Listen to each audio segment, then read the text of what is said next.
An annual charity golf tournament today in Callander, south of North Bay, is collecting funds for crucial medical equipment for the North Bay Regional Health Centre. With more, here's CTV's Eric Taschner. With the swing of a club, these golfers teed off, like they do every year, in a golf tournament and gala co-founded by former Ontario Premier Mike Harris, raising money to boost local health care. Since its start, it's raised over $1 million.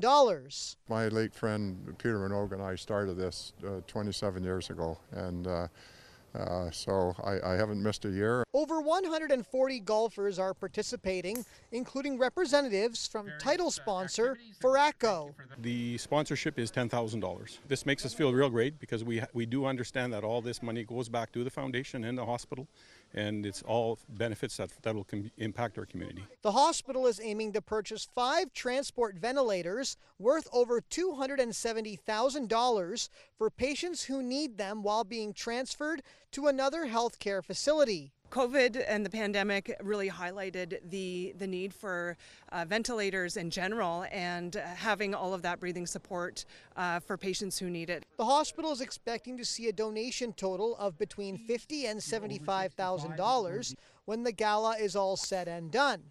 CEO Paul Heinrich says this gala is one of the biggest fundraisers. Hospital data shows that within the next 14 years, there will be a significant increase of chronic disease, making this money and the equipment it will purchase vital. It matters more than ever that we have the support of our community, the financial support and the goodwill, so that we can invest in the right care close to home, make sure we have the right technology. Harris is pleased to see how it's grown, with generous golfers giving back to their hospital. This hospital is important for the whole region and the whole area, and it means a lot to me. Eric Taschner, CTV News, Callander.